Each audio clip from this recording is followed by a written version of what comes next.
और नमस्कार छात्र मित्रों, कक्षा 9वीं के हिंदी के वर्ग में आपका स्वागत है।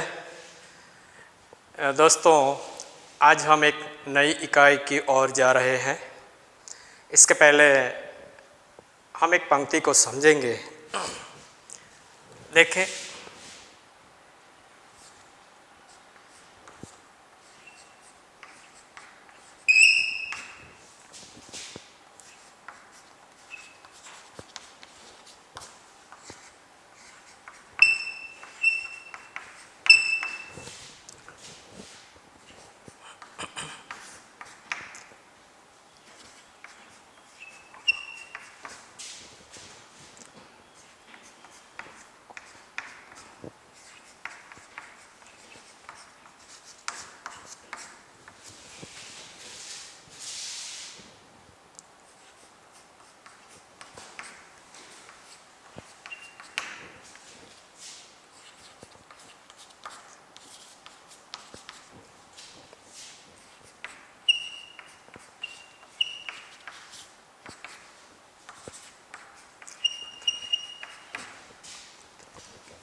मित्रों देखिए, ध्यान करिए इस पंक्ति की ओर।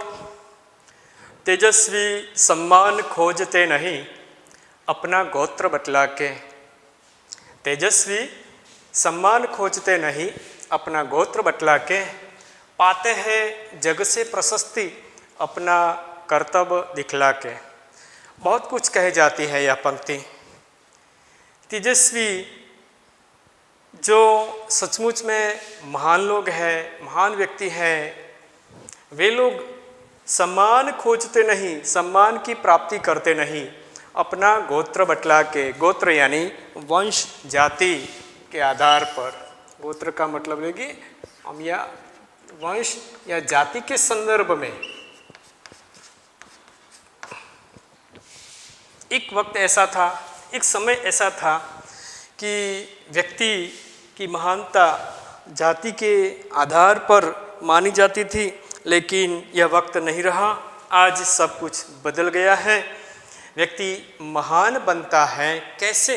अपनी जाति से नहीं, अपने गोत्र से नहीं, अपने ऊंचे कुल से नहीं, अपने वंश से नहीं। पाते हैं जग से प्रशस्ति, अपना कर्तव्य दिखला के। कर्तव्य का अर्थ हम यहाँ पर ताकत के अर्थ में इसे लेना है। अपनी जो ताकत है पाते हैं, प्राप्त करते हैं जग से, जगत में। प्रशस्ति यानी ख्याति।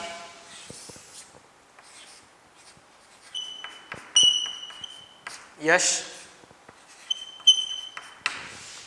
यश कैसे पाते हैं, ख्याति कैसे पाते हैं, प्रशस्ति कैसे पाते हैं? अपना कर्तव्य दिखला के। अपने आप में पड़ा जो कौवत है, जो कुशलता है, काम करने की जो अपनी शक्ति है, उसके अनुसार अच्छा कर्म करके वे जग में ख्यातनाम हो जाते हैं। मित्रों, यह पंक्ति हमारे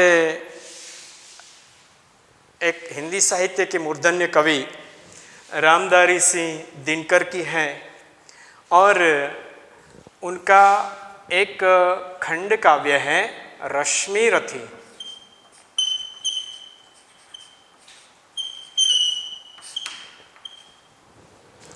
ये खंड काव्य है।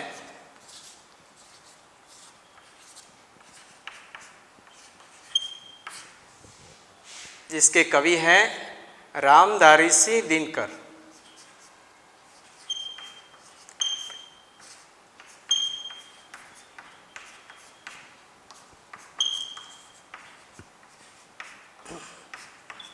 और यह पंक्ति उन्होंने महाभारत का एक उपेक्षित पात्र कर्ण, उस कर्ण को लेकर लिखी है।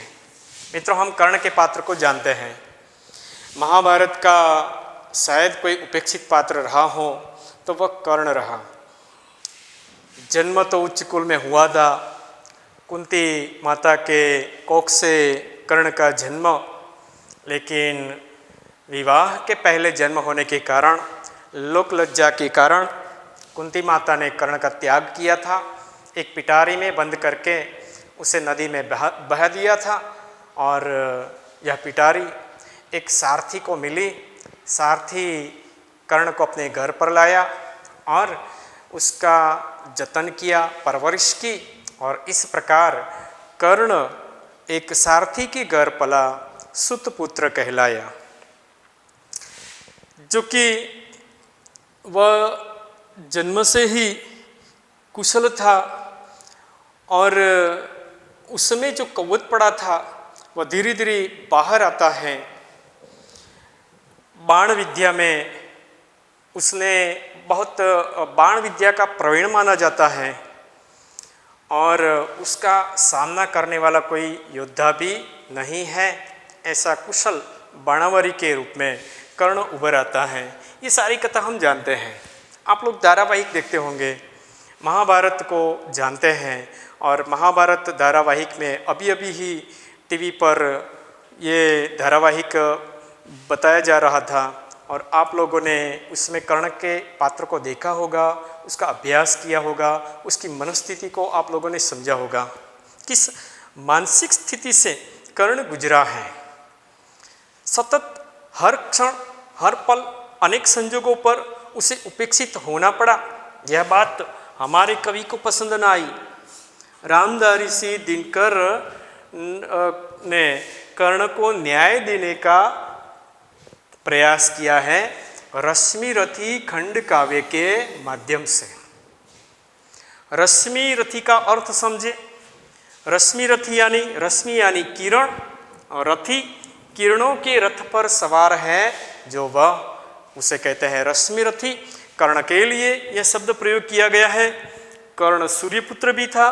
सूर्य मंत्र के आह्वान से कुंती के कुख से उसने जन्म लिया था और यहाँ पर रामधारी दिनकर ने कर्ण के लिए रश्मि रथी शब्द का प्रयोग किया है, विशेषण से नवाजा है।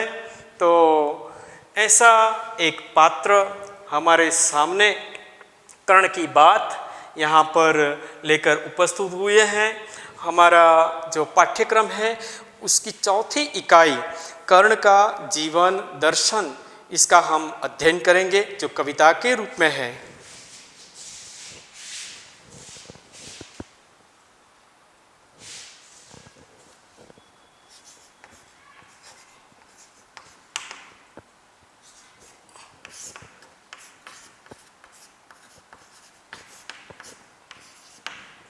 कवि है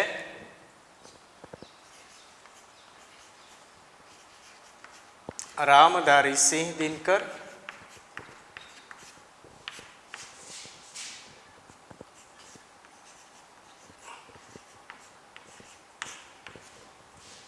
क्योंकि दिनकर उनका उपनाम है, दिनकर उपनाम से रामधारी सिंह पहचाने जाते हैं। ये कर्ण का जीवन दर्शन एक खंड काव्य है, खंड काव्यांश है।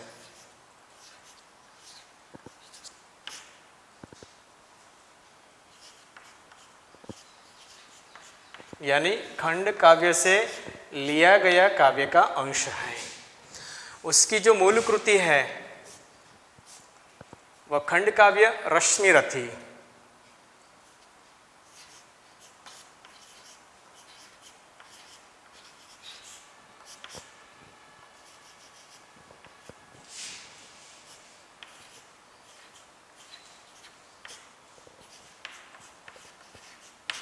रश्मि रथी खंड काव्य से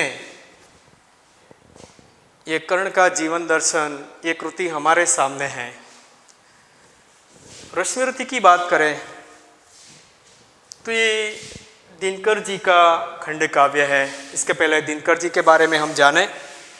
हिंदी के एक सुप्रसिद्ध साहित्यकार और रामधारी सिंह जिनका नाम दिनकर उपनाम से ख्यातनाम है, जिनका आपका जन्म बिहार के मुंगेर जिले के सिमरिया नामक गांव में एक किसान परिवार में हुआ था।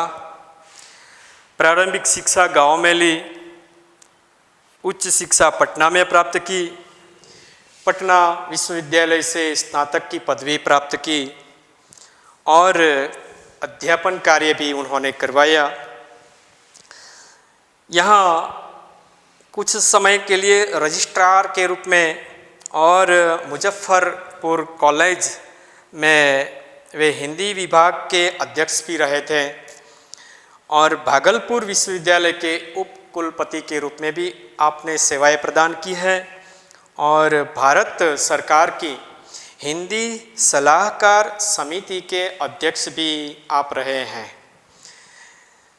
उनके जो सबसे बड़ी विशेषता है साहित्य की, तो वह यह है कि वे हमेशा देश और युग के प्रति जागृत रहे हैं और तत्कालीन समाज की, तत्कालीन समय की जो घटनाओं कुछ विषमताएं उनके सामने आई, उन्होंने अपने साहित्य के माध्यम से खुलकर सबके सामने रख दिया। उनकी वाणी में एक ऐसी शक्ति, एक ओज, एक तेज दिखाई देता है और कविता में खासकर शोषित और पीड़ित वर्ग की व्यथा और उससे मुक्ति का संघर्ष उन्होंने बताया है, दिखाया है। उसी प्रकार का एक पात्र, शोषित पात्र भी कहा जाए, उपेक्षित पात्र भी कहा जाए, जो कर्ण के रूप में हमारे सामने है। साहित्य के रूप में उन्होंने जो कृतियाँ हमारे सामने दी हैं, उर्वशी हैं, रश्मिरथी, रेणुका, हुंकार, रसवंती, कुरुक्षेत्र, ये उनकी महत्वपूर्ण काव्य कृतियाँ हैं और उनमें भी उर्वशी काव्य कृति के लिए सन 1972 में उनको ज्ञानपीठ पुरस्कार प्राप्त हुआ था और उनके संस्कृति के 4 अध्याय नामक एक पुस्तक है जो उनका चिंतन ग्रंथ है। साहित्य अकादमी द्वारा भी वे सम्मानित हुए हैं। उनकी प्रमुख गद्य रचनाएं भी हैं, अर्धनारीश्वर, मिट्टी की और ये गद्य रचनाएं हैं बराबर। तो उस प्रकार उनका जो कृतित्व है वह गुणवत्ता और परिमाण की दृष्टि से विपुल है, बहुधा है। यहाँ हम बात करने वाले हैं रश्मिरथी की। रश्मिरथी में कुल 7 सर्ग हैं।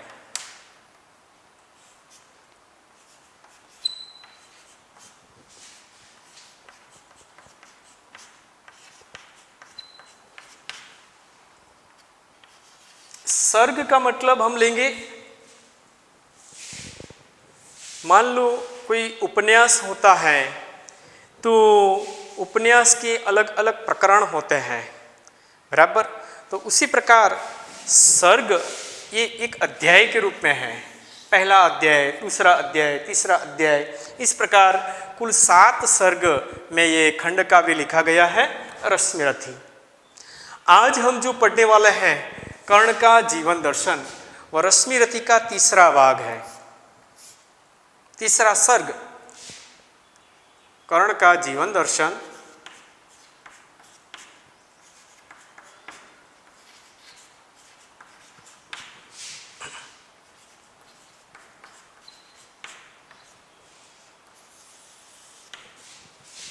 काव्यांश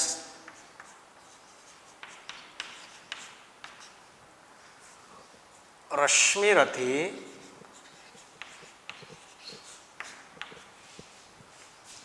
खंड काव्य के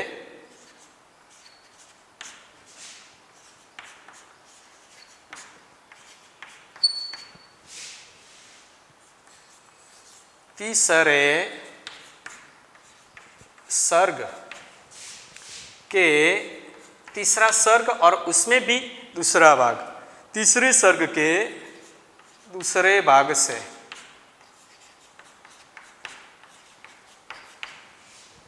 लिया गया है।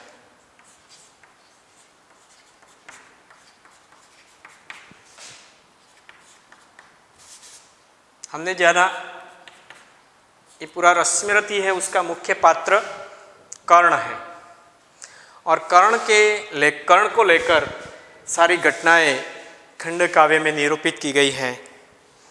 अब तीसरे भाग में तीसरा जो सर्ग है और उसका दूसरा भाग, पहला भाग है तीसरा सर्ग का जो पहला भाग है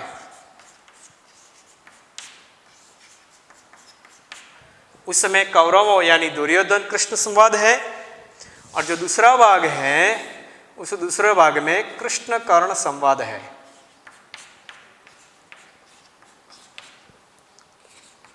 कृष्ण और कर्ण के बीच जो संवाद हुआ इसकी बात हम पढ़ने वाले हैं, उसका अनुसंधान देखें। अब निश्चय तो हो गया, युद्ध की तैयारियां हो गई है, महाभारत का युद्ध होने ही वाला है। तब कृष्ण अंतिम उपाय के रूप में कौरवों से मिलने के लिए जाते हैं। वहाँ कौरव सभा बैठी हुई है, कृष्ण दूत के रूप में उपस्थित हुए हैं और कृष्ण ने दुर्योधन को समझाने का प्रयत्न किया, किसी भी प्रकार युद्ध टल जाए ये कृष्ण सोचते थे, लेकिन बहुत समझाने के बाद भी दुर्योधन यह बात मानने के लिए तैयार नहीं है। सुई की नोक जितनी जमीन भी दुर्योधन पांडवों को देने वाला नहीं है। और इतना ही नहीं, दुर्योधन ने दूत के रूप में आए कृष्ण के साथ जो व्यवहार किया वह भी अनुचित न रहा।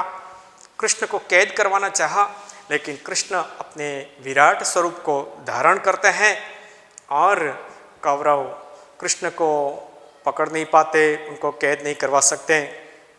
अब कृष्ण इस चर्चा को व्यर्थ मानकर वहाँ से निराश होकर निकलते हैं, अपने रथ पर सवार होकर जा रहे हैं और उसी समय रास्ते में जाते जाते बीच में कर्ण से मुलाकात हो जाती है।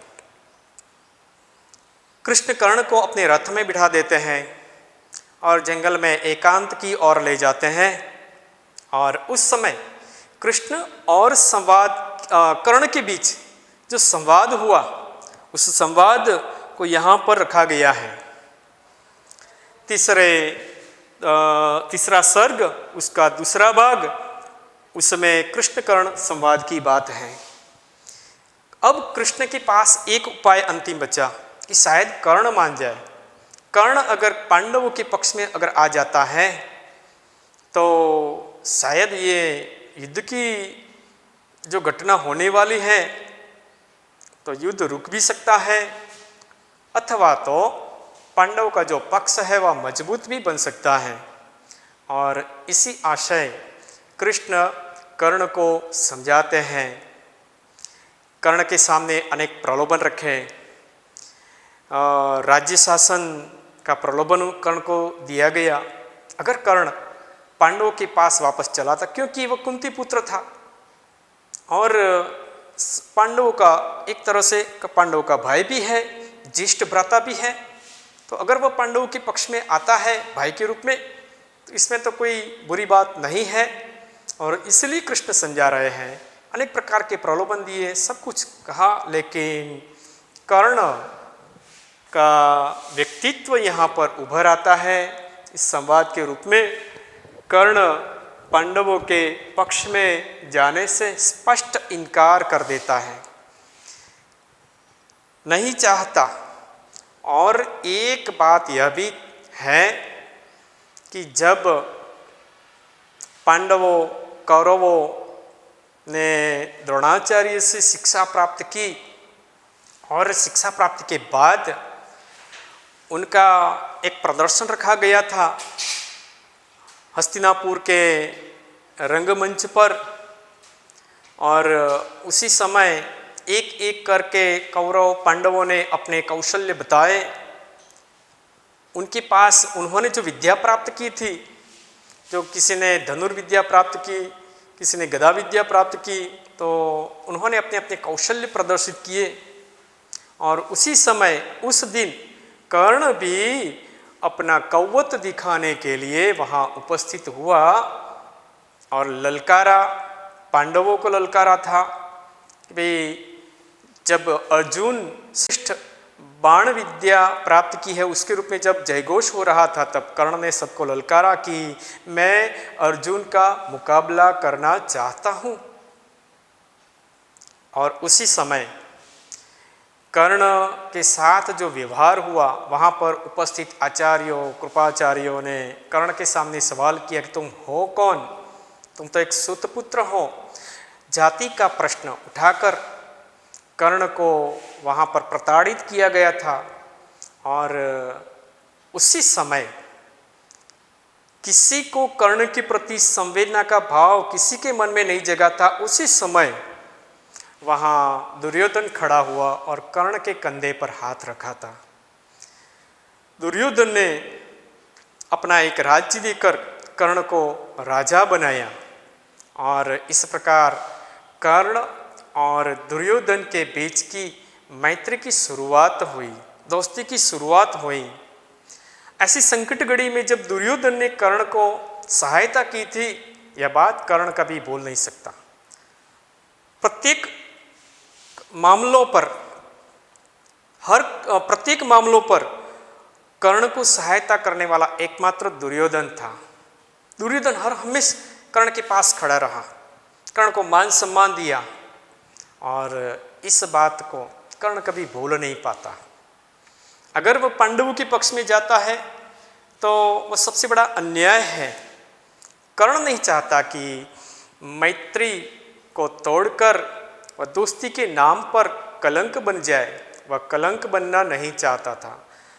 आज जगत में, विश्व में जहाँ अनूठे दोस्तों का नाम लिया जाता है तो उनमें कर्ण और दुर्योधन की दोस्ती का नाम भी अवश्य लिया जाता है। और दोनों ने एक दूसरे के प्रति दोस्ती ऐसी निभाई भी थी। अब भला प्रलोभन में आकर, कृष्ण से जो प्रलोभन मिले उस प्रलोभन में आकर कर्ण दुर्योधन का साथ कैसे छोड़ेगा। और उसी समय, जिस समय दुर्योधन पर संकट आ पड़ा है, युद्ध का संकट आ पड़ा है, और ऐसी विकट घड़ी में दोस्त से बिछड़ना, दूर हो जाना, ये तो उचित बात नहीं है। कर्ण ने इसे अयोग्य समझा और इसीलिए कर्ण इनकार करता है। और कर्ण कृष्ण से जो बात कहता है, यह कर्ण का जीवन दर्शन इस काव्यांश में ये बातें रखी गई हैं जिसे हम पढ़ने वाले हैं।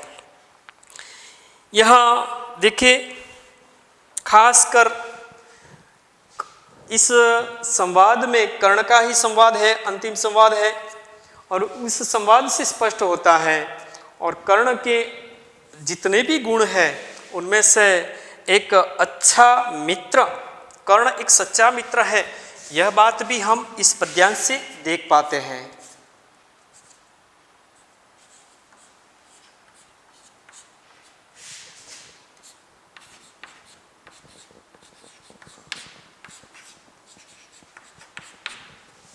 मैत्री निभाना चाहता है कर्ण, बराबर।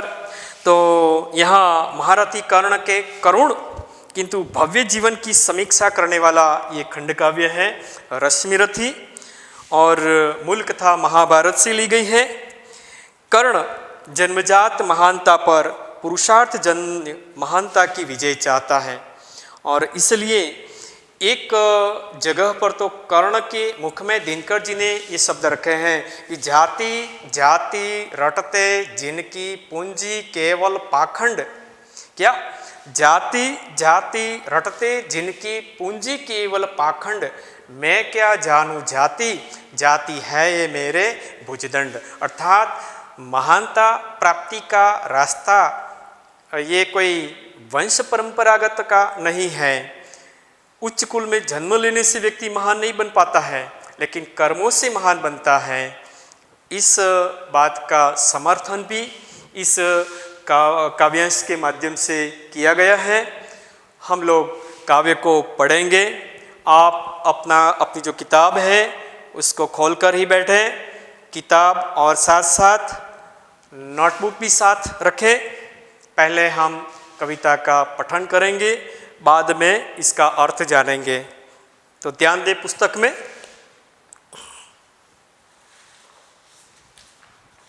देखते हैं, वैभव विलास की चाह नहीं, अपनी कोई परवाह नहीं। वैभव विलास की चाह नहीं, अपनी कोई परवाह नहीं, बस यही चाहता हूँ केवल, दान की देव सरिता निर्मल, करतल से झरती रहे सदा, निर्धन को भरती रहे सदा। कर्ण कहता है कृष्ण को। कृष्ण ने जो बात कही उसके समर्थन में अब कर्ण बोलता है, तुच्छ है राज्य क्या है केशव, क्या पाता नर कर प्राप्त विभव। तुच्छ है राज्य क्या है केशव, पाता क्या नर कर प्राप्त विभव। चिंता प्रबोध अत्यल्प हास, कुछ चाकचिक्य और कुछ क्षण विलास, पर वह भी यही गवाना है, कुछ साथ नहीं ले जाना है। मुझसे मनुष्य जो होते हैं, कर्ण कहता है, मुझसे मनुष्य जो होते हैं, कंचन का भार न ढोते हैं, पाते हैं धन बिखराने को, लाते हैं रतन लुटाने को, जग से न कभी कुछ लेते हैं, दान हृदय का देते हैं। प्रासादों के कनकाब शिखर, होते कबूतरों के ही घर। बढ़िया बात कही। प्रासादों के कनकाब शिखर, होते कबूतरों के ही घर, महलों में गरुड़ न होता है, कंचन पर कभी न सोता है। बसता वह कहीं पहाड़ों में, बसता वह कहीं पहाड़ों में, सैलों की फटी दरारों में, होकर समृद्धि सुख के अधीन, मानव होता नित तपक्षीण। होकर समृद्धि सुख के अधीन, मानव होता नित तपक्षीण। सत्ता किरीट मणिमय आसन, करते मनुष्य का तेज हरण, नर विभव हेतु ललचाता है, पर वही मनुज को खाता है।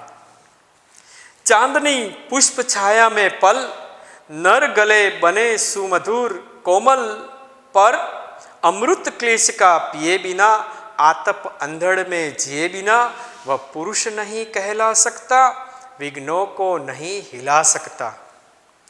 उड़ते जो झंझावातों में, पीते जो वारी प्रपातों में, उड़ते जो झंझावातों में, पीते जो वारी प्रपातों में, सारा आकाश अयन जिनका, विषधर भुजंग भोजन जिनका, वे ही फणिबंद छुड़ाते हैं, धरती का हृदय जुड़ाते हैं। मैं गरुड़ कृष्ण, मैं गरुड़, मैं पक्षीराज, सिर पर न चाहिए मुझे ताज। दुर्योधन पर है विपद घोर, सकता न किसी विष उसे छोड़।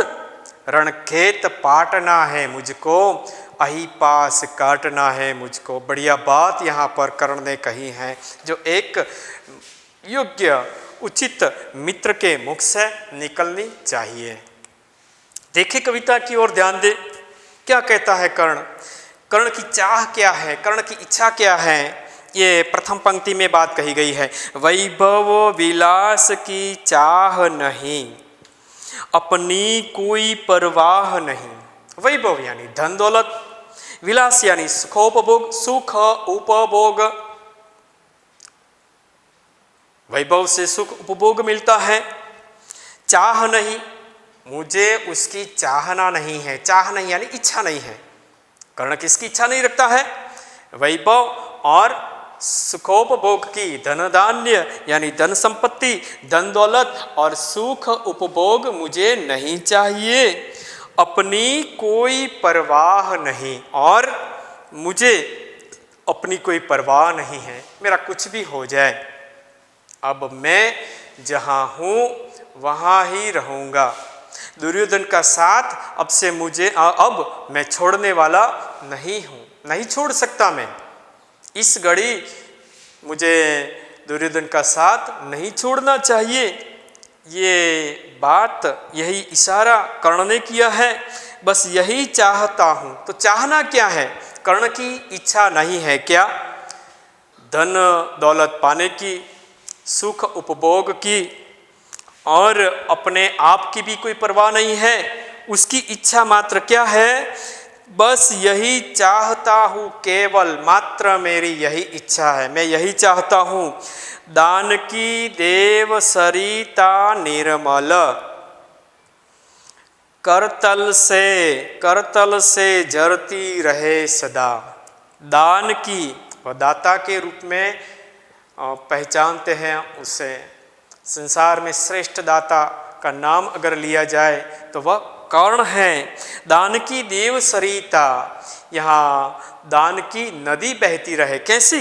निर्मल विशेषण के रूप में है। निर्मल सरिता, निर्मल पानी, निर्मल जल, निर्मल ये विशेषण शब्द है। तो दान की निर्मल सरिता यानी नदी,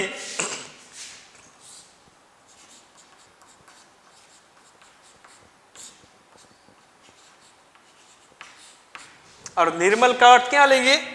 पवित्र, शुद्ध।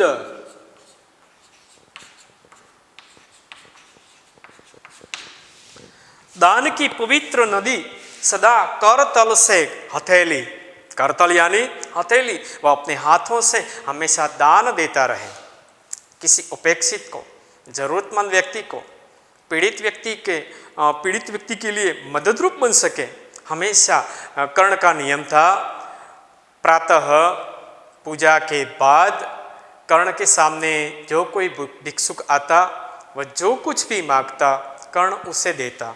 दान देने की परंपरा कर्ण ने बनाए रखी अपने जीवन में। उसने कोई भी दिन ऐसा नहीं रहा कि उसने दान न दिया हो। तो कहा करतल से झरती रहे, अपने हाथों से ये नदी बहती रहे। दान की नदी, पवित्र दान की नदी बहती रहे। निर्मल सरिता, यहाँ दान भी पवित्र होना चाहिए। दान हम देते हैं, लेकिन जिसका दान देते हैं उसकी प्राप्ति हमें कैसे हुई है, यह भी हमें सोचना चाहिए।